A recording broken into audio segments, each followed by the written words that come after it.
ako'y nagpapasalamat kay Senator Ping Lacson kasi tinumbok niya yung pinaka-importante. May security clearance ka ba? Kasi klarado na kailangan may security clearance ka dahil confidential fund eh. How do you appreciate the information that you will get? Uh, Considering paper audit lang ang ginagawa, kung wala kang security clearance, mai-interpret mo siya na iba. Opo. Dito muna tayo sa pagtatanong naman.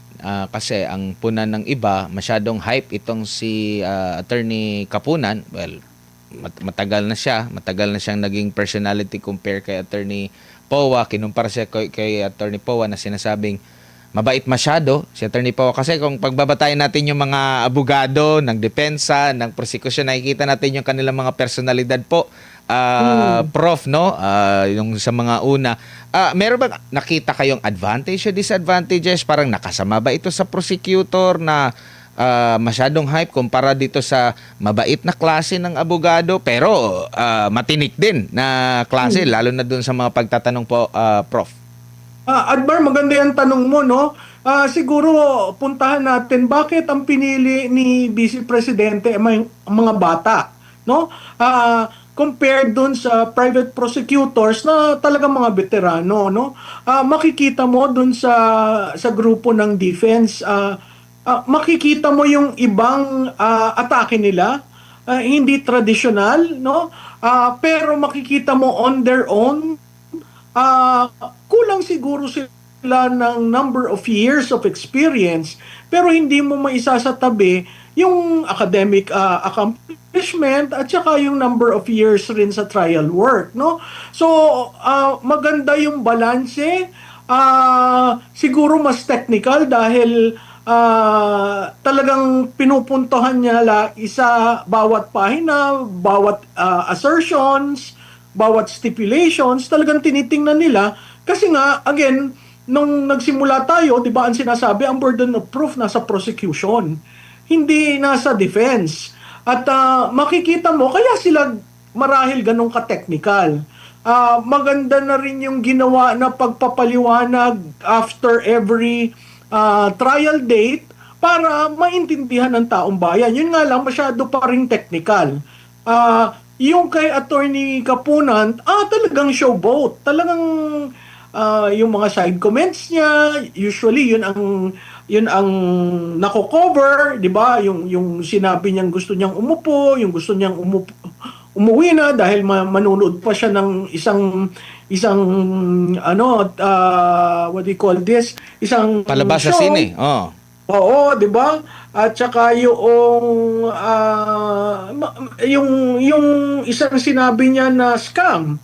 Mahilig siya na after the engagement, biglang she is already addressing the public outside of the impeachment court. Kaya makikita mo yung kagalingan niya sa pag-pivot at sa bitaw ng mga salita na ipipick up, no? Yun ang difference. Pero sa tingin ko, yung mga bata can relate very much with the young lawyers. Very sharp. Nakita natin ngayon, kung umpisa, nandun si Attorney Sison, si Attorney Powa, si Attorney Binluan, si Attorney Narbasa. Ngayon may bago. Yung si Attorney Ferrer ba yan? Christine Ferrer. Babae na, abay, tax lawyer, practitioner. So, makikita natin may iba't ibang strategiya at iba't ibang style ang ginagamit ng bawat lawyers. Pero ano ang pinakamatindi dyan? Hindi natin nakikita ang public prosecutors na nagsasalita. Di ba? Bakit parating private prosecutors ang inyong inaalaw? Di ba?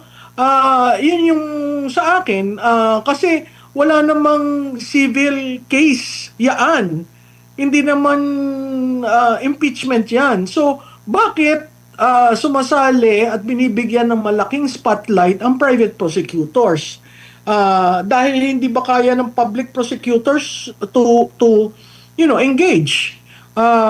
Kasi produkto yan ng kanilang 2 beses ng impeachment, di ba? So, I was expecting yung public prosecutors will show the way and will just be guided by the private prosecutors. Pero dun sa dalawang charges, nakita natin parehong private prosecutors yung nagli-lead.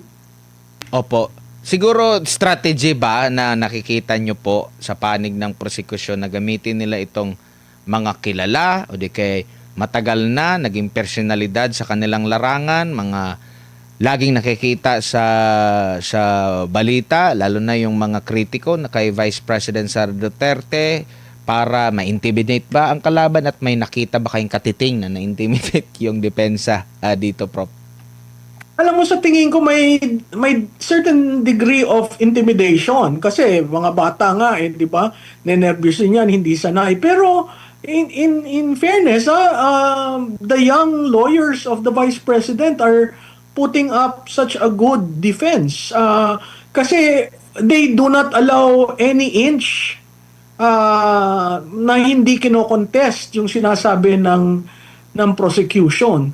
Whereas ang mga congressman, they are just, they're just there watching, etc. But it's actually the private prosecutors leading the way. Dito naman tayo sa performance ng mga presiding ng mga senator judges po, Prof. Ano naman yung mga tumayo lang hindi ko lang alam kung bakit hindi tumatay yung iba. Makikita natin ano yung mga punto, yung sinasabi nila saklit parang yung mga bash ng mga hindi nakakagets doon sa punto ni Senator Padilla. Nag-expect ka ba na ganun na kung buga totoo, tama pala yo. Meron pang mga malimit na nagtatanong doon, si Senator Villanueva, sina Soto, Pangilinan, Hontiveros, Lacson, pati ang presiding officer at ang Senate President. Ano ang mga assessment mo sa kanila, ma'am, kung meron man?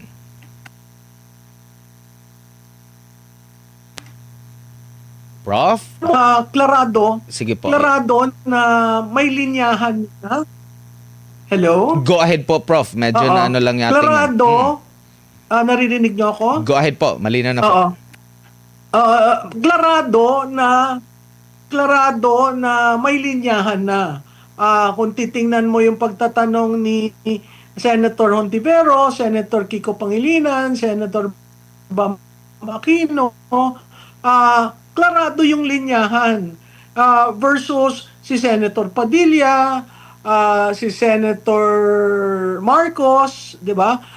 To a certain degree, si Senator Loren Legarda, at kahit yung presiding officer. Dun sa presiding officer, katulad ng sinabi ko sa inyo, mahalaga ang lawyer kasi makikita mo yung jurisprudence sa ruling niya. Lumabas yan dito kay, ano ang pangalan ng COA? Wamil? Opo, Attorney Wamil.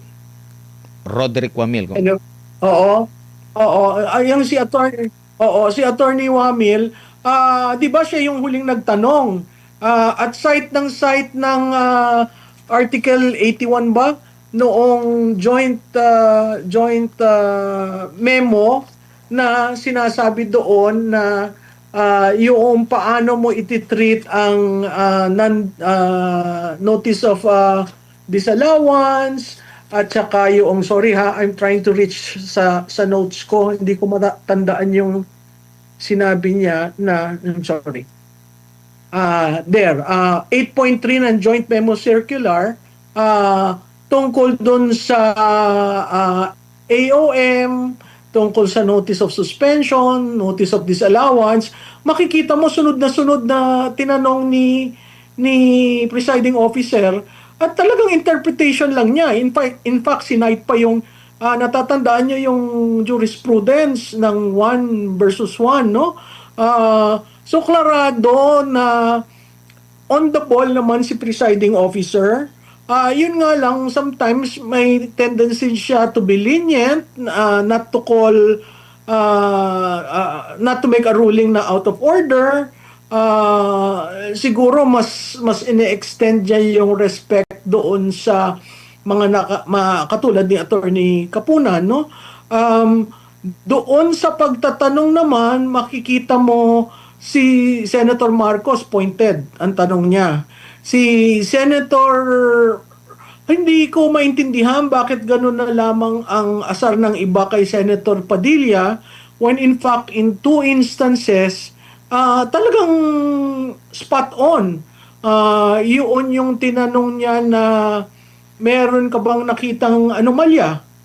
'Di ba? Yes or no lang yung tanong niya. Tapos umupo na. Maganda rin yung ginawa niya sa paglalapat ng mga impormasyon ng paggastos sa confidential fund at saka yung certain dates ng CPP, NPA, NDF, no?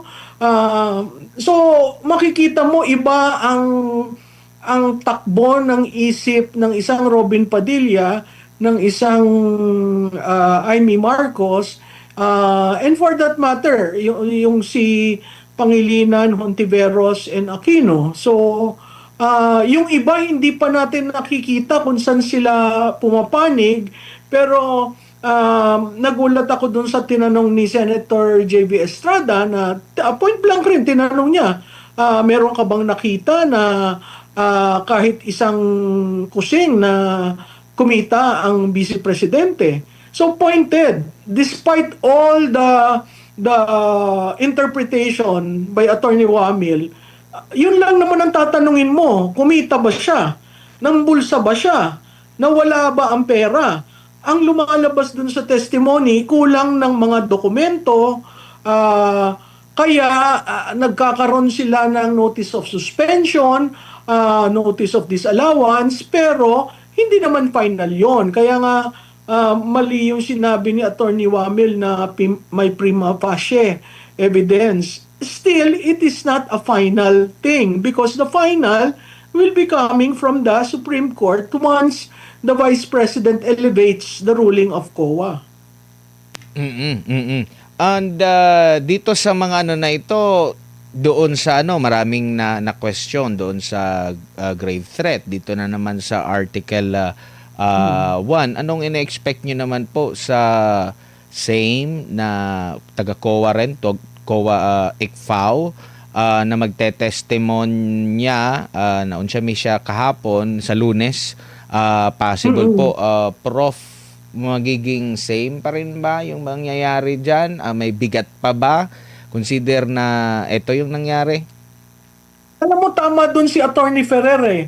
Kasi yung evidence na present nung second witness is not from congressional hearing by the Committee on Justice and the committee, yung Quadcom. Kasi pati transcript eh, di ba? So, paano magkokomentaryo ang isang tao na hindi natin second witness is I think resource person ng committee, 'di ba? So ano yung ang kaya lang niyang pag-usapan ay yung from the time na nawala si Attorney Wamil dahil nailipat na to the present time na kanyang tinitingnan yung submission ng Office of the Vice President and the DepEd. Admar, maganda rin yung sa DepEd, no? Siguro pupunahin ko yan kasi makikita dun sa DepEd na paggastos, talagang ginastos para protektahan ng mga estudyante. Ngayon, kung ang iyong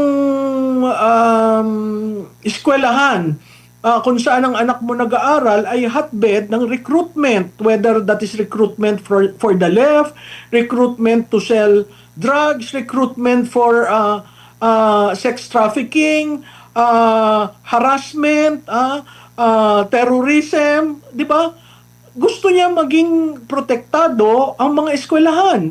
Kasi kung titingnan natin yan, basic and secondary education yung hawak ng DepEd.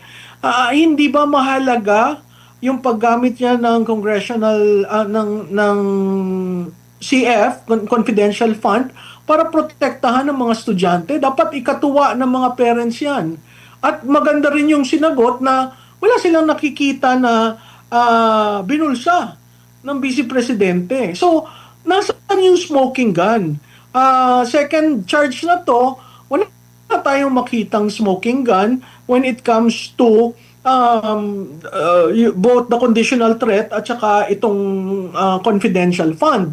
Yan ay sa prosecution lamang, no? Hihintayin natin yung defense pag natapos ang prosecution doon sa dalawa pang charges bago mag-offer ng evidence at witness ang defense. So doon natin makikita yung kabuuan. Siguro i-hold muna natin ang ating judgment, pero critical doon, walang smoking gun.